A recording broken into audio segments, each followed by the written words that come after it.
La Game Boy Advance possède un énorme catalogue de jeux, plus de 1500, et parmi eux, on retrouve des gros bangers comme Mario et Luigi Superstar Saga, Zelda Minish Cap ou encore Shrek Swamp Kart.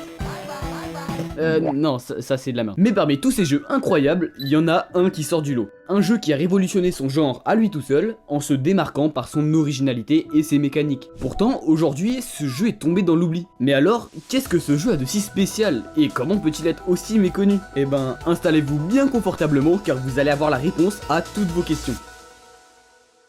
Notre histoire commence en 2001. C'est durant cette année que va sortir Advance Wars, un jeu développé par Intelligent Systems, les créateurs de Fire Emblem ou encore Metroid. Bon, pour la faire courte, Advance Wars c'est un jeu de stratégie au tour par tour, dans lequel on dirige une armée pour affronter différents ennemis sur différents champs de bataille. En gros, c'est un peu comme une partie d'échecs, mais à la place d'avoir un fou et un cavalier, t'as un tank et un bombardier. Et évidemment, comme aux échecs, une décision de merde peut avoir des conséquences 3 tours après. Vous pouvez très bien être sur le point de gagner, mais un soldat adverse que vous avez ignoré au début de la game, parce que c'est l'unité la plus guess du jeu, peut conquérir votre QG et gagner la partie. En gros, ça équivaut à se faire échec et mat par un pion.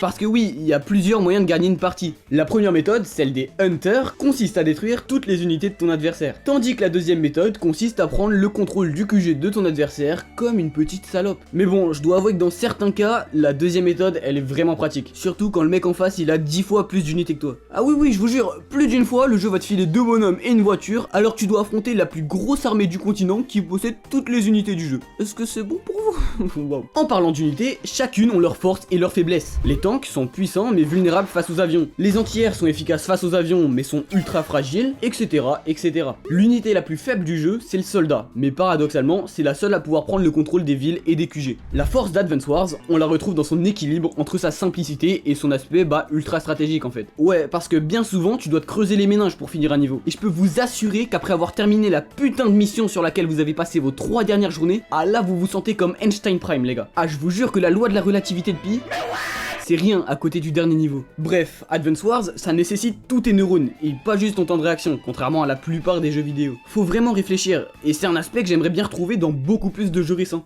Pokémon. Et puis avec son style graphique, franchement, on peut dire que le jeu est beau. Il est coloré et possède plein de personnages ultra stylés. Tenez, lui par exemple, c'est Grint, le goth qui pense être. Non mais écoutez juste son thème, il est incroyable.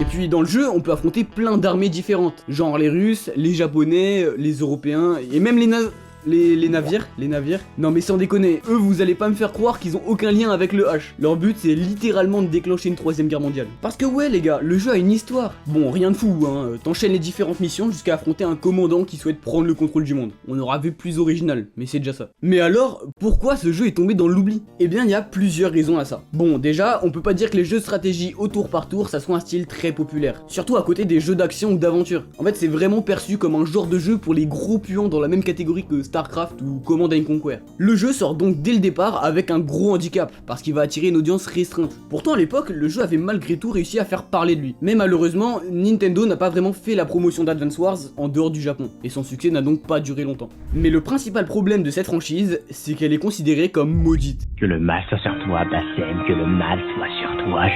Je m'explique. Le tout premier Advance Wars est sorti en Amérique le 10 septembre 2001. Ouais, juste avant le 11 septembre. Un jeu de guerre qui sort dans un contexte aussi tendu, ça a détruit sa visibilité. Mais le pire, c'est que c'est pas la seule fois qu'un truc comme ça va arriver. En tout, il y a eu 4 Advance Wars, et le dernier est sorti en 2008. Après ça, il n'y a pas eu de nouveau jeu pendant plus de 10 ans. Le jeu a lentement été oublié, et c'est pourquoi très récemment, Nintendo a décidé de sortir un remake sur Switch. Ce qui est une très bonne idée en soi. Ça permettrait à plein de nouveaux joueurs de découvrir cette franchise, et peut-être même de sortir Advance Wars de l'oubli. Nintendo nous annonce même une année de sortie, 2021.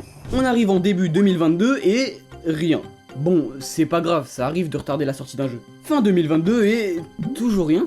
Bon, là c'est bizarre. Sur les trailers, le développement du jeu avait l'air presque fini. Pourtant, aucune nouvelle. Finalement, en avril 2023, le jeu sort. Évidemment, la hype est finie depuis bien longtemps, et personne n'en entend parler. Comme à chaque fois, le jeu retombe dans l'oubli. Mais du coup, pourquoi Nintendo n'a pas sorti le jeu en 2021, comme annoncé au départ? Eh ben, c'est tout simplement pas de leur faute. Tout comme en 2001, en fin d'année 2021, il y a un événement marquant. C'était le début de la guerre en Ukraine. Le jeu a été retardé à cause de cet événement, ce qui a renforcé l'aspect maudit de la série. Comme si, au final, Advance Wars était voué à être oublié. Vous l'aurez compris, mais Advance Wars, c'est vraiment un jeu sous-coté. Mais malgré le fait que le titre ait été oublié avec le temps, je vous souhaite vraiment d'y jouer, surtout si vous l'avez pas déjà fait avant. Sur ce, c'était Redwag, à une prochaine. Pitié, abonne-toi.